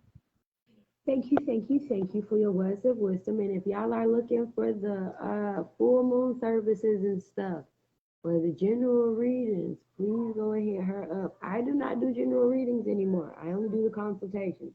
So it's literally like you going to see a doctor. Don't come to the doctor's office thinking you're gonna come fuck around in my office. I will fuck you out of here. No. But you can go talk to her though. She may fuck you out of her office too. But I'm gonna give you a message one time. Don't come to me twice with the same question, because then I'm gonna ignore you. I'm gonna act like I ain't get the message and be like, "Oh, my bad." So how your family doing? I was gonna say I thought I was the only person who did that. Never mind now. No, that's me. That's me. I ain't gonna tell you more than one. I'm dead. Oh my gosh. Thank you, Crystal. Thank you. All right. You're welcome. Love y'all. Bye. All right. Now for our favorite married couple. Let's see which of the married couple we can actually get on here. I don't know if it's gonna be. Let's see. There we go. There goes half of our dynamic duo married couple. Our first official married couple of the Freedom House. This is one half of our couple. Hello, ma'am. Show your gloriousness, your yellow and blue and going on. Okay, I see you. I'm trying. It's a work in progress. Yes. It's a work in progress. What was your journey and experience with going through the healing ritual? Okay, so the healing ritual for me, huh? So you started off with okay. Okay, here we go. So the healing journey for me was interesting because I came in with one conceived notion of what I thought it was gonna be. Because growing up super Christian and hearing about spirituality, you know, when people talk about shadow work, it's like, oh, just write some shit on a piece of paper, burn it, get a good cry, and then you're done. Nah, this shit is legit. It's legit war. I came in thinking I'm a heal. I was in a different relationship then, so I was like, I'm a heal. I'm gonna be a better woman for my fiance. At the same time, saying I don't think I'm gonna ever get married because this nigga is playing around. So I'm just gonna be here, and that's gonna be that. And then the first thing that I noticed was, nah, bitch, you the problem. So now you about to sit here and sit with yourself. And I literally had to sit and accept all of the things that I had caused, that I had said, all of the people that I had fucked over and manipulated, were things that I used to call my little badges of honor, like being Mr. Steal Girl. If I wanted you, I got you. I didn't care if you were single, married, man, woman, NB, whatever. If I want you, you finna come over here. And I realized, nah, those are manipulation tactics. That is a reflection of your own self-insecurity. That is a reflection of your own family's generational curses of sexual abuse and molestation and incest and all of those things that you have chosen to walk into because you were told Ooh. that's what makes you a woman. Yeah. And then You from better. my masculine, Shana. yep. Then my masculine energy was like, nah, that's what make you a man. And I was like, yeah. Then I said, no, I gotta fix this shit. And in the process of me sitting with that and unlearning old tapes, I had to unlearn what I had been taught in Christianity and relearn the truth of what I was being taught. Because they told us don't question the Bible, and I had all the questions in the world. I just didn't have no damn answers. Then when I started getting answers, I started falling asleep in church. Then I found the Freedom House, and I was like, oh, that's why. So I had to go back to things I learned in my childhood, which is interesting. I grew up, my grandmother's third husband is white, so that's the one I grew up with. He's not my biological grandfather, but he made sure that we all learned our African heritage before he taught us anything American. And I didn't think nothing of it, but then it was like, you white, you just want to do some reparation shit, so we just gonna do this. No, he was literally teaching you, start with your ancestors first. Learn your traditions and your background before you get to this fucked up shit we living in now. Yes. So I did all of that, did my journey, and in the midst of my journey, I got the confidence in the message, you need to leave your fiance. And I panicked because I had been with this man for 6 years. I already was comfortable in the fuck shit. And this is what we talk about. Y'all can be complacent and comfortable in your shit to the point it no longer stinks. I had gotten comfortable with the fact that I knew he was going to cheat on me. I knew he was going to talk bad to me. I knew I wasn't worth shit to him. But you know what? It was a body at home, somebody to split the bills with. And I was good. And I was good until it no longer was good. And I remember the day that me and him got into an argument and he called me a basic bitch. And I said, ooh, I need to plan an exit. Then it went from that to the fact of we not sleeping in the same bed. Then I met my current husband. And for those who know the story, if you know, you know. I met Brandon. Yeah. And we started our different dynamic because we're both kinky. So he was my sub. He was not my boyfriend. We had a dynamic. And then I fucked around and fell in love. And he fucked around and fell in love. And I remember trying to break up with my ex, and he would not let me break up with him. He was like, let's give it a try. He's like, would you put it down your BDSM lifestyle for me? And I told him no. He said, well, would you put down your spiritual lifestyle? Again, no. So then he banned Brandon from the house. And I went through a 2-day depressive streak. For 2 days, I sat in one spot. I didn't eat, didn't shower. I sat in the dark, didn't watch TV, didn't do shit. And I text Brandon. I said, David just banned you from the house. He said, I got my own house. I'm coming to get you. Hey, that's right, Uncle Brandon. And I was like, wait, no. Don't come. Nah, 5 minutes later, he was knocking on my door. Later. Right. He was knocking on my door, and I spent the night by his house and never left. But yeah. So my journey getting to this point of being the mother of discipline, that's what my name means. I am Une, Unki, Ido Aka, not Inti. I am the mother of discipline. And I had to go through the journey, lessons, and blessings of every name I had before to get to this point. Because at that point, my name was Ayati Ogbani Igorita, which is mother of gardens, which means I had to learn how to plant and root my damn self and actually grow some good shit and not let this shit be fuck shit. To get to the point where I had the discipline to understand what life I was trying to lead and the person that I was trying to become and how to deal with the people around me and not just try to be an attention whore. Because I was a good little attention whore. I'm going to just be honest about it. I was a great attention whore. I wanted to be seen. I'm one of the approved readers in Tribe also. And baby, when mama said, yep, you can read, I wanted to read everybody. I was like Oprah. You get a reading. You get a reading. You get a reading. Everybody get readings. And now I'm like, bro, before you come to me for a reading, did you sit with yourself? Because you might not like what my cards tell you. And I can give you the message without the cards, but I'm going to let you look at the cards first. So they whoop your ass before I even say anything. And now I have gotten to the point that I have been married. We've been spiritually married for over a year. We've been physically married for almost 5 months. Yay. We are married.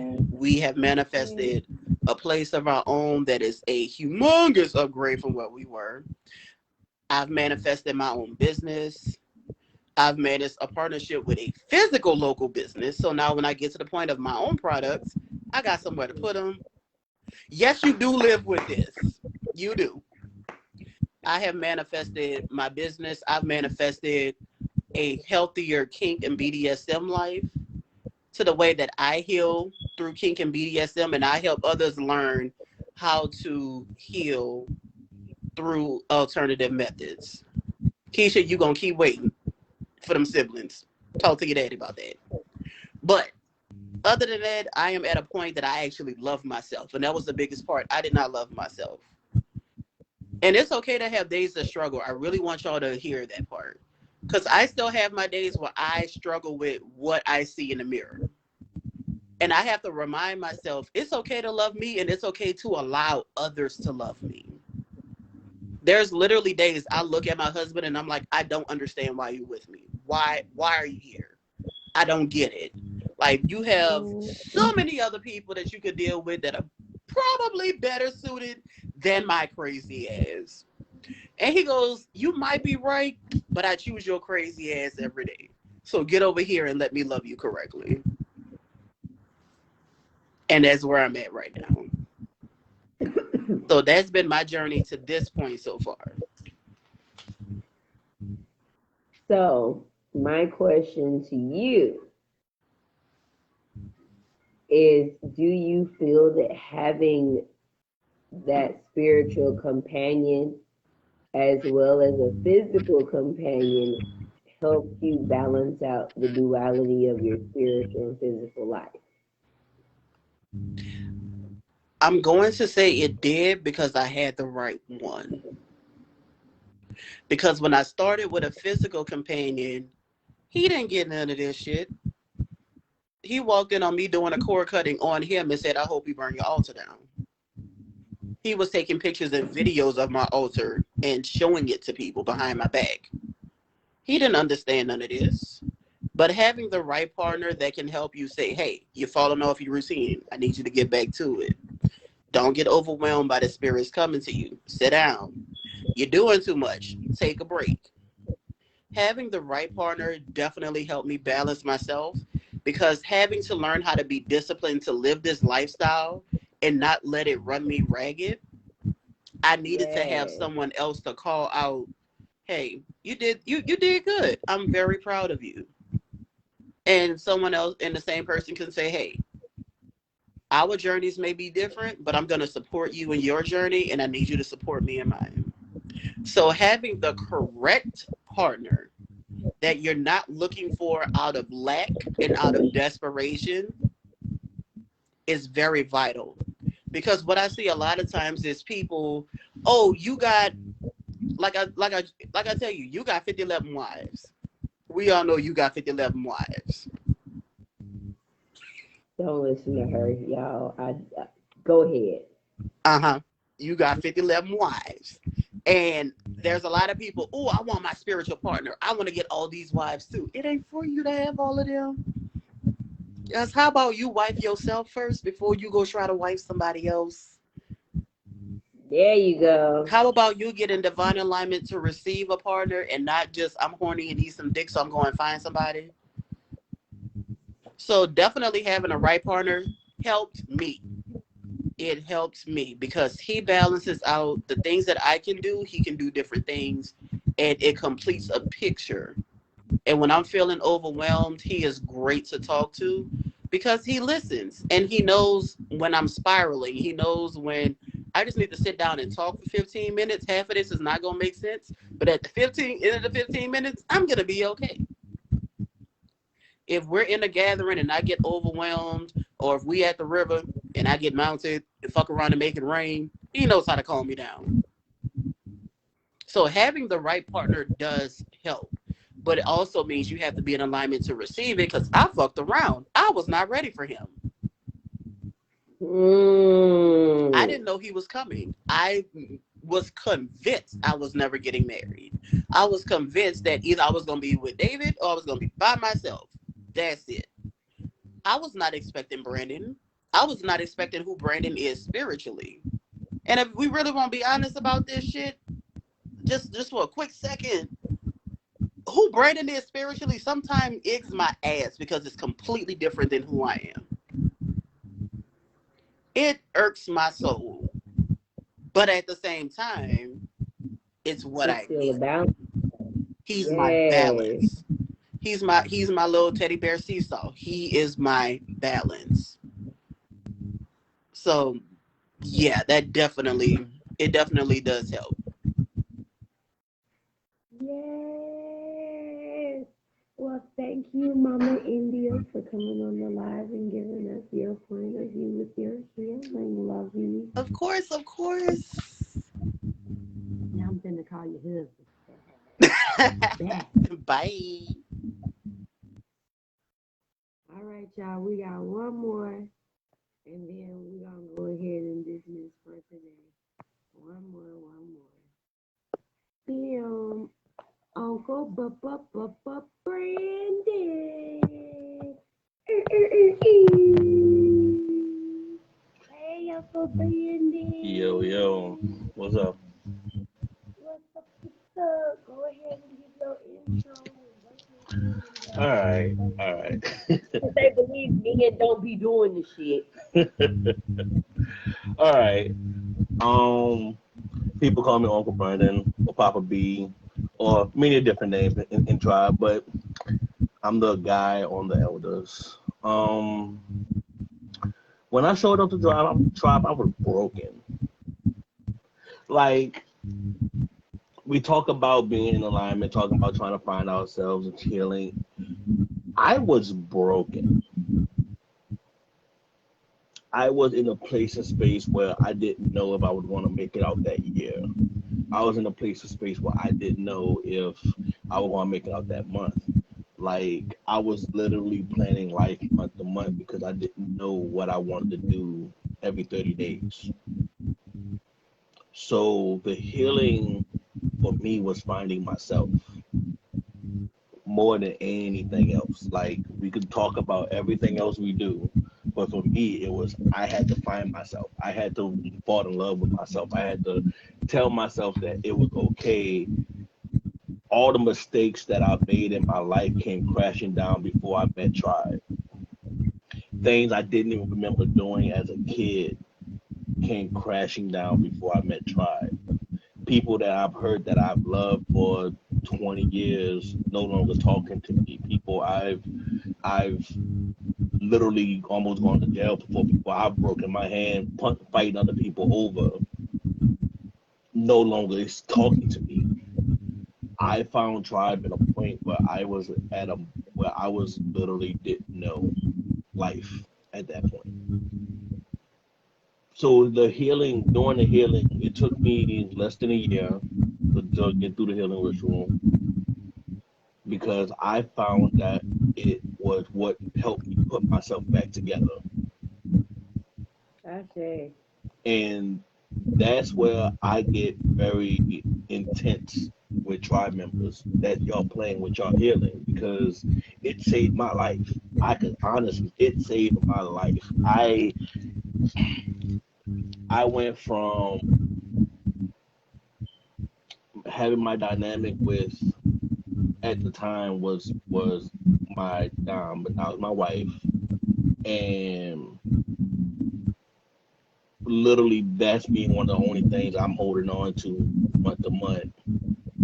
Even she didn't know it was that bad for me because I wasn't talking about it. But going from that to where I'm at, 2 years later, where we're married and we're happy and we're manifesting our life, it's not easy. You still have those moments where you have to remind yourself who you are, where you come from, what you've been through, and finding yourself at this crossroads, because that's what this house is. It's we sit at the crossroads. We live here. This is where we do our work. So to get this crossroads, you have to sometimes remind yourself that why you're here, because sometimes you lose sight of that. You can lose sight of that because there's a lot going on in life. It's a constant test. And when we're talking about the demons we walk with, we deal with, I walk with mine every day. I ain't have to beat them. I ain't have to fight them. I just walked up to them and like, look, we're gonna do this life thing together. At the end of the day, I can't live without you. You can't live without me. Yes, there you So go. for me, it's like my demons walk with me. I ain't fight them for what? Because we fight the outside world every day. I ain't gotta fight them. Yes, Like they my boys at this point. And I had to go through that. That was my journey. Y'all just heard my wife talking about how we're balancing. That was very much so a help. But for me, my journey has been very unique. My wife has been a benefit in helping me ground because I could lose myself. I could get in my head and really go into very dark places. So she's always that beacon of light to bring me back home. But yeah, like that's a perfect example of having your mate, having your partner, and not being on the same journey with your partner, but having that support of your partner. Because again, like I said, mine was very different than hers. Mine, I walked into the house already knowing my dirt. I walked in knowing that I was sitting in the shit already. I walked in acknowledging that I was already in the shit. I knew that I'm fucked up this way. I got an anger issue this way. As a kid, I didn't understand what sex was, so I did inappropriate shit that way. As a teenager, I was sitting around, I'm thinking I'm loving on everybody, so I'm just feeding my own sexual addiction as a teenager, so which I'm fucking on everybody thinking, oh, I'm showing y'all love, but truth be told, I'm just feeding myself. yeah. Fucking since 13 thinking, oh yeah, I'm just loving on everybody I'm having sex with, but no, I'm not. Mm-hmm. As a young adult, talking about, yeah, I'm making love to everybody because I want to share that love, but truth be told, I'm not sharing that love. I'm just taking that energy because I know I don't love this person.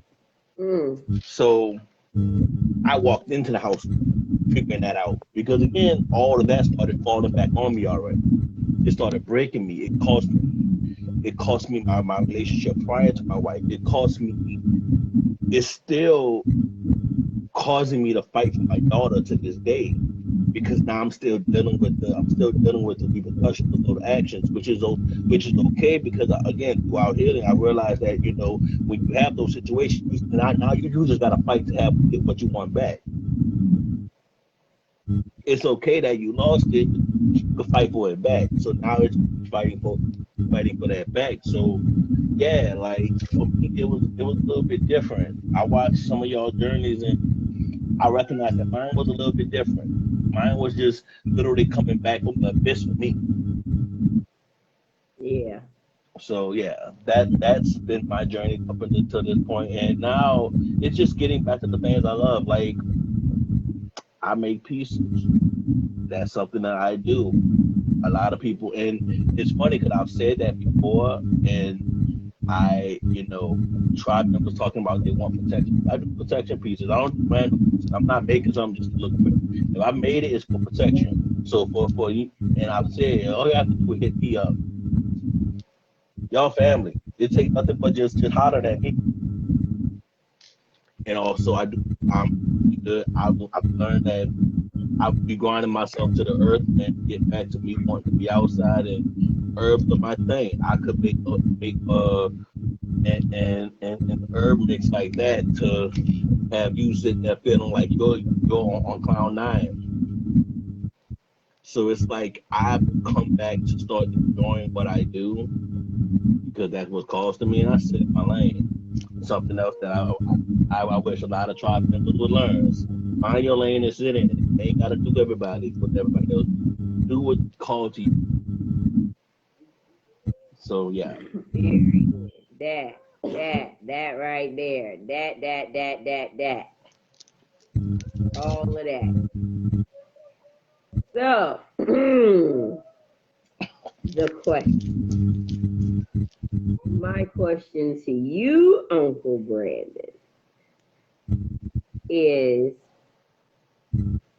what do you feel is the biggest hang up or the biggest blockage as to why a lot of other men feel a hindrance to take that step into their own healing?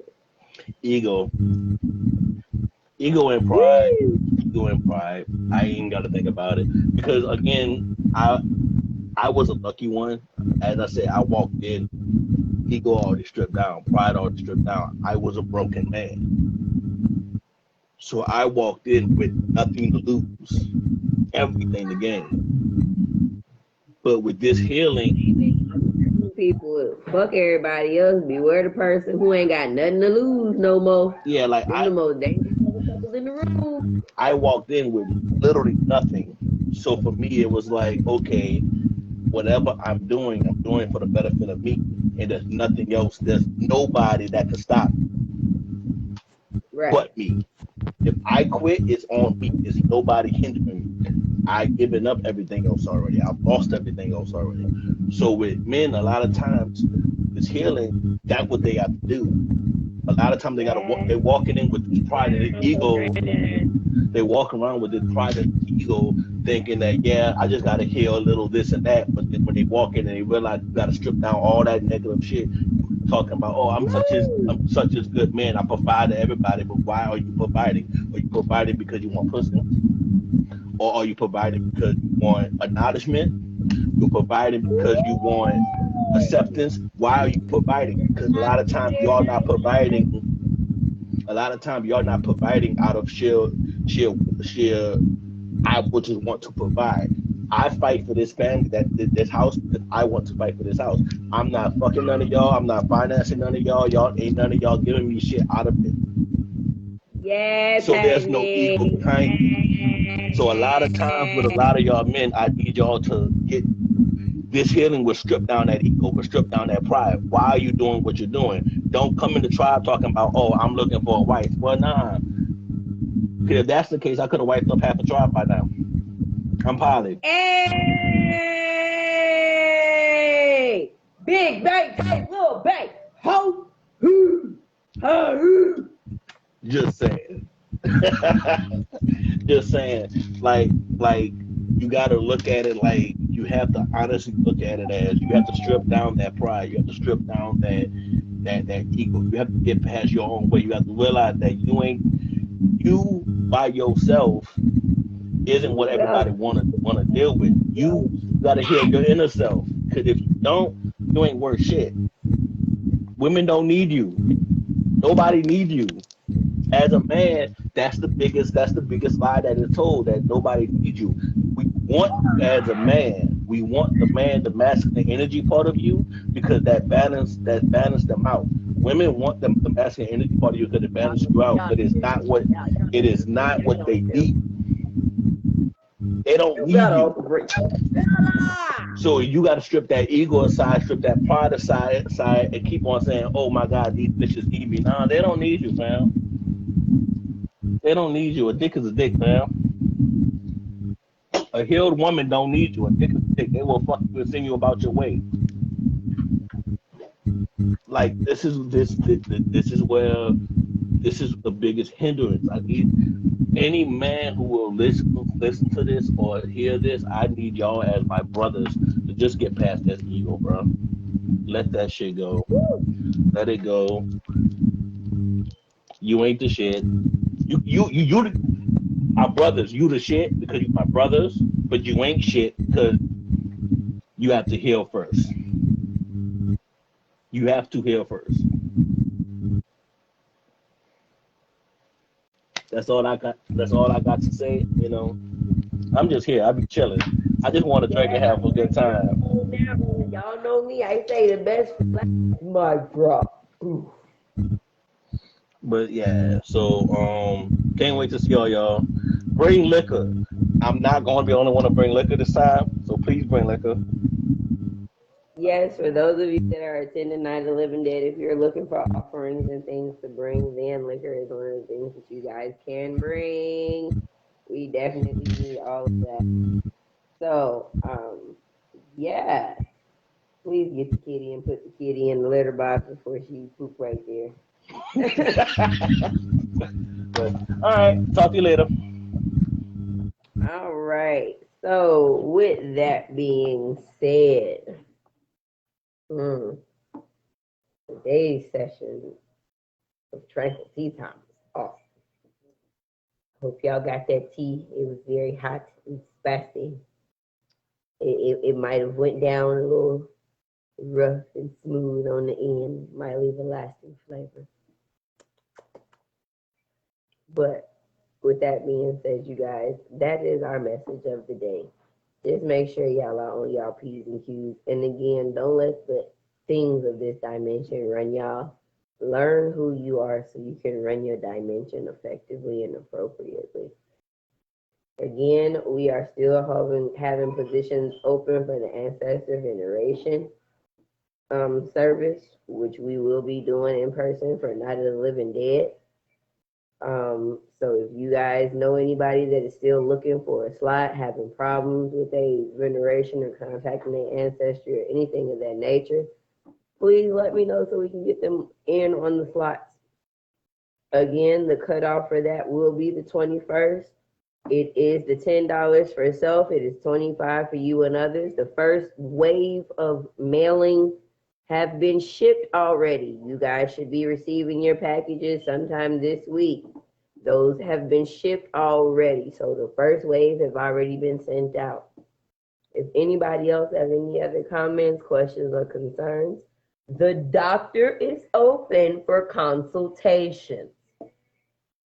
The doctor is open for consultations. I am Mama Oyela Ananki E. Ray Bryant. I am open for consultations. No more, no less. So don't come with less. And with that being said, you all know my motto. Namaste, everybody. But I'm going to stay the fuck up here. Bye, y'all.